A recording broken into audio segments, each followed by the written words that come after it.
95% of Barndominium owners who install earth air tunnels make the same fatal engineering mistake in the first 48 hours of construction, and it costs them everything.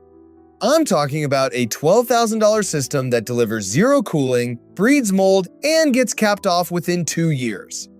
But here's what almost nobody understands. When engineered correctly using 2026 standards, a ground-to-air heat exchanger can slash your HVAC load by 60% while running on less electricity than a ceiling fan.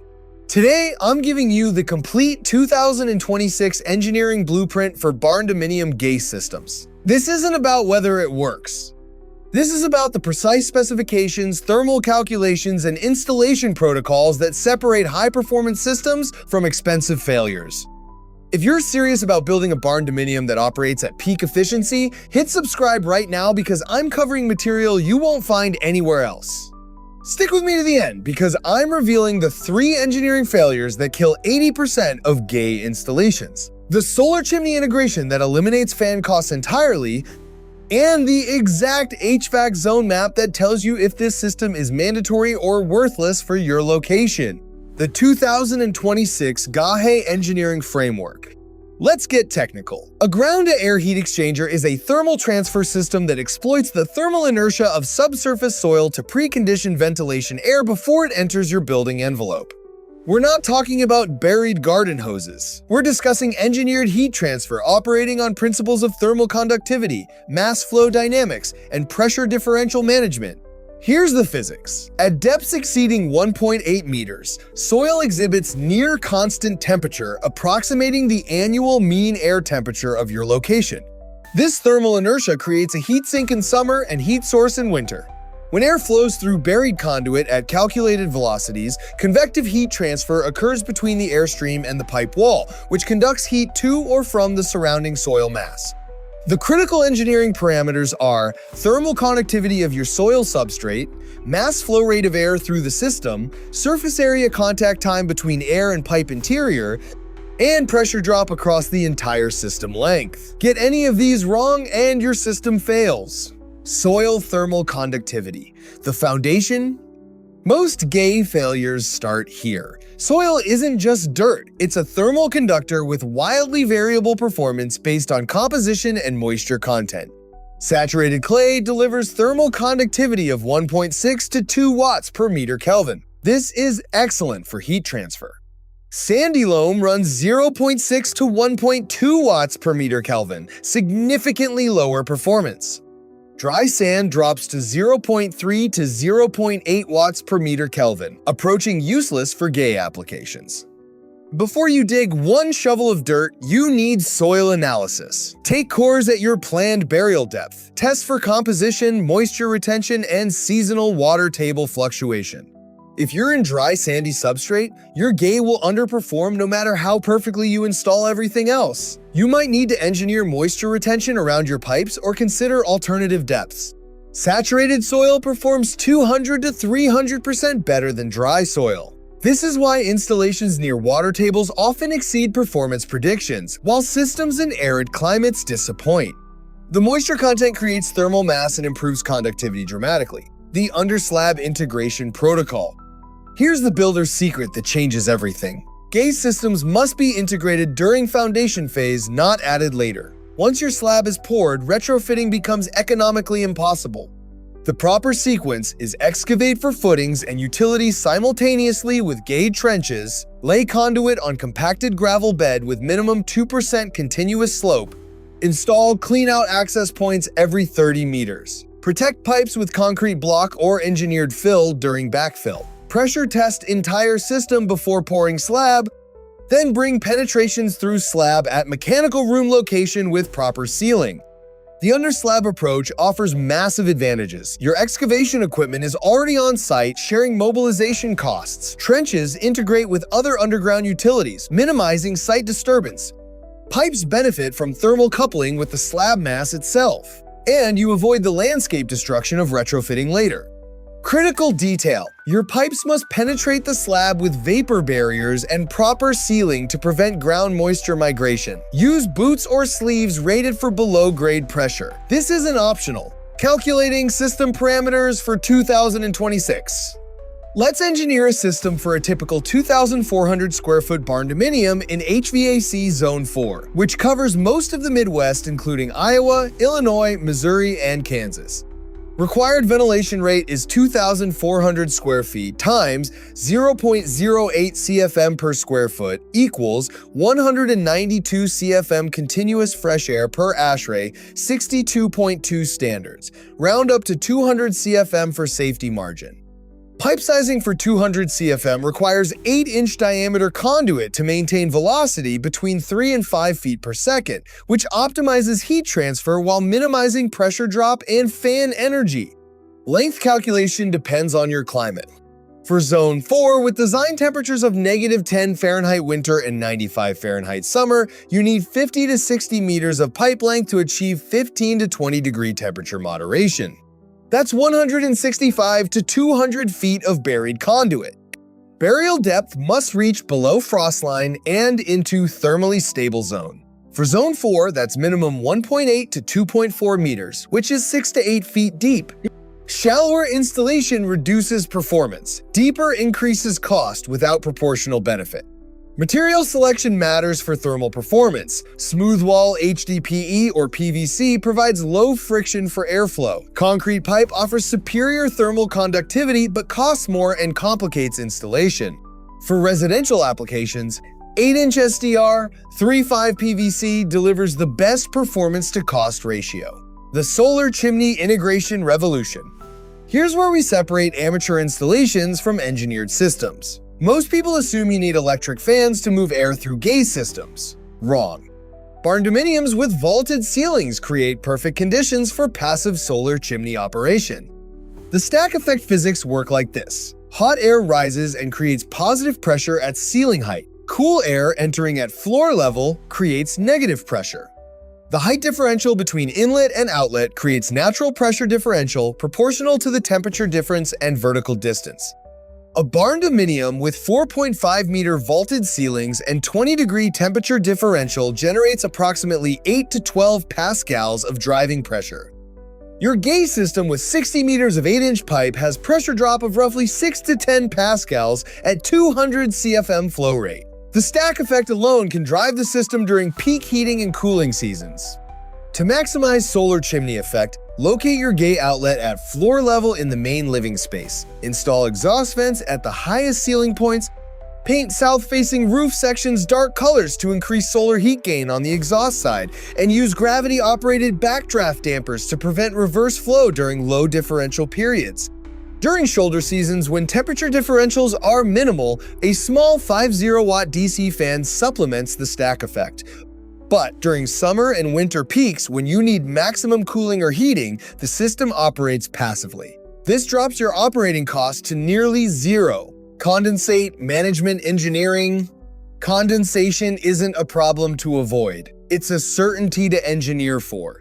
When humid summer air at 95 degrees and 70% relative humidity enters your GAHE at 200 CFM, you'll generate 1 to 3 liters of condensate per hour.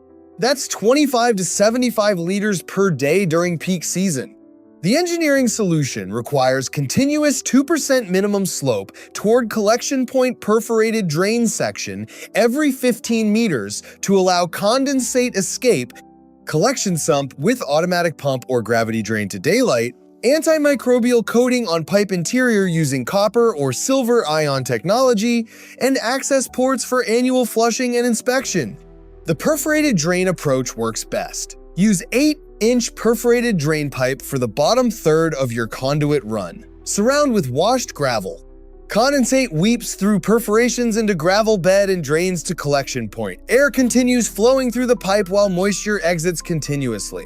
Without proper drainage, you get standing water, which creates perfect conditions for mold and bacteria colonization. Multiple European installations in the 1970s failed this way, creating the bad reputation GAHE systems still fight today. Modern antimicrobial coatings and proper drainage eliminate this risk entirely. MERV, filtration, and pressure drop analysis. Your GAHE intake requires filtration to prevent debris, insects, and pollen from entering the system. But filtration creates pressure drop that your fan or stack effect must overcome. MERV 8 Filtration provides basic particle capture with 0.3 to 0.5 inches of water column pressure drop at 200 CFM, acceptable for passive systems.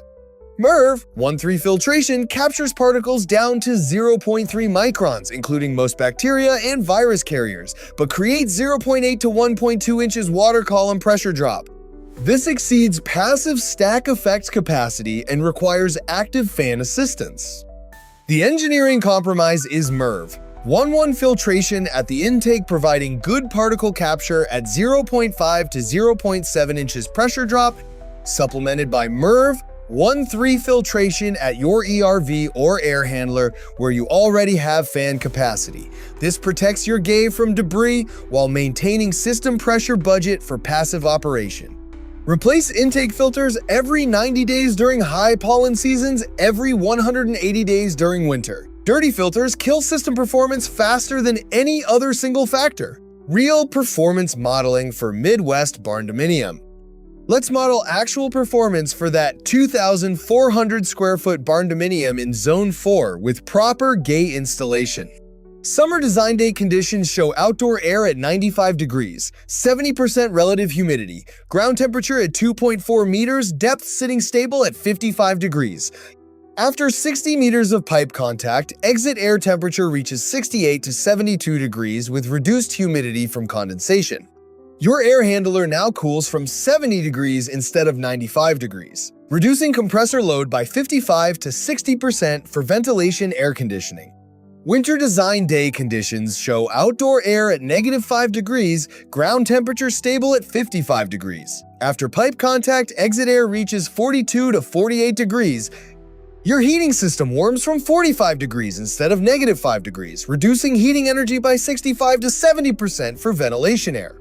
Annual energy impact for 200 CFM continuous ventilation shows traditional system consuming 2,800 to 3,400 kilowatt hours per year for conditioning ventilation air.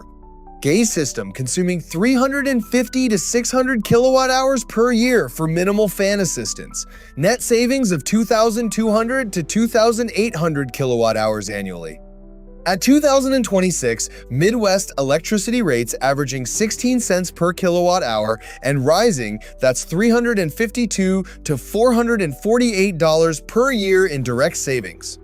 Factor in reduced wear on your primary HVAC system and the total economic benefit exceeds $500 annually. 2026 financial analysis with tax credits.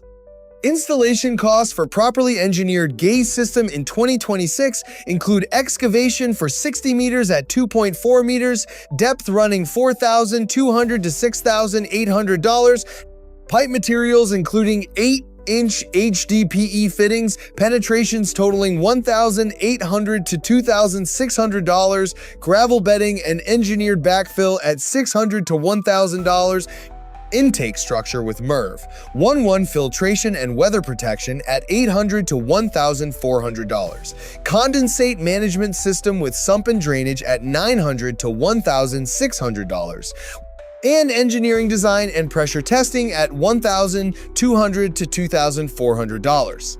Total system cost runs $9,500 to $15,800 for complete professional installation.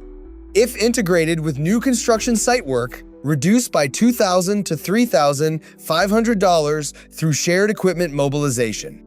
The 2026 Energy Efficiency Home Improvement Credit covers 30% of installation costs up to $1,200 annually for qualifying systems. Your GAHE qualifies as Energy Efficient Building Envelope Component. That's $1,200 back immediately. Simple payback at $500 annual savings with $1,200 tax credit runs $8,300 net cost divided by $500 annual savings equals 16.6 years initially. But here's the critical 2026 factor. Electricity rates are rising 6 to 8% annually in most regions due to grid infrastructure costs and renewable energy transition expenses. Your $500 annual savings becomes $530 in year 2, $573 in year 3, and exceeds $800 by year 8. The payback accelerates dramatically. By year 15, your cumulative savings exceed $12,000, while your GAHE system continues operating with minimal maintenance for another 35 years. This is inflation-proofing your home. As energy costs spiral, your GAHE locks in low operating costs permanently. The 3 engineering failures that kill systems. Failure 1 is inadequate burial depth. Systems installed at 1.2 meters or shallower experience seasonal temperature swings that reduce performance by 40 to 60%. The thermal inertia zone starts at 1.8 meters minimum. Shallow installation to save excavation costs destroys the entire value proposition. Failure 2 is incorrect pipe sizing for airflow. Using 6-inch pipe for 200 CFM creates velocities exceeding 7 feet per second, which increases pressure drop beyond passive stack effect capability and reduces contact time for heat transfer. Using 1 2-inch pipe creates velocities below 2 feet per second, where convective heat transfer becomes inefficient. The 8-inch diameter at 200 CFM hits the sweet spot. Failure 3 is ignoring pressure drop budget. Every elbow, transition, filter, and damper adds pressure drop. If your total system pressure drop exceeds your available driving force from stack effect or fan capacity, airflow drops below design rates and performance collapses. You must calculate total system pressure and match it to available pressure from your driving mechanism. HVAC Zone Decision Matrix. This is where we get decisive. GAHE systems are not universally beneficial. Performance depends entirely on your climate zone. Zone 5 through 7, which includes northern Midwest, Great Plains, and mountain states with design temperatures below -15 Fahrenheit winter and above 90 Fahrenheit summer. GAHE systems are mandatory for high-performance builds. The extreme temperature swings create massive thermal loads. The GAHE systems offset dramatically. This is your best investment. Zone 4, which covers most of the central US with moderate temperature extremes, GAHE systems are highly recommended for new construction. The payback is solid and the performance benefit is substantial. If you're building new, integrate GAHE during site work phase. Zone 3, which includes the southern US with mild winters but hot summers, GAHE provides moderate benefit primarily for cooling season dehumidification. Consider only if you have ideal soil conditions and can integrate with new construction. Otherwise, invest in better insulation and efficient HVAC instead. Zone 1 and 2, which covers southern coastal regions with minimal temperature extremes, skip GAHE entirely. Your money is better spent on solar panels, spray foam insulation, or high-efficiency heat pumps. The temperature differential between ground and air is too small to justify the installation cost. If you're in a hot, humid climate regardless of zone, condensate management becomes so complex and maintenance-intensive that GAHE systems rarely make economic sense unless you're an engineer willing to maintain the system personally. Ground-to-air heat exchanger technology is proven, physics-based, and highly effective when properly engineered for appropriate climate zones. This is not experimental. This is not a myth. This is established building science with documented performance data. But this is also not a DIY weekend project. GAHE systems require proper soil analysis, pressure drop calculations, thermal modeling, and integration with your building's mechanical systems. The difference between a high-performance installation and an expensive failure comes down to engineering discipline. If you're in Zone 4 or colder, building new construction, have competent soil conditions, and can integrate during site work phase, a properly engineered GAHE system will deliver decades of low-cost heating and cooling performance. The 2026 economics with rising energy costs make this a compelling investment. If you're retrofitting in mild climates or working with poor soil conditions, redirect your budget to proven alternatives with simpler installation and maintenance profiles. Have you engineered a GAHE system for your Barndominium? What climate zone are you in and what performance are you seeing? Drop your data in the comments. Real engineering discussion happens in the comments section. If this technical breakdown gave you actionable engineering knowledge you can use, hit that like button and subscribe. I'm committed to research-backed, specification-grade content that helps you build better. Thanks for watching. Now go engineer something remarkable.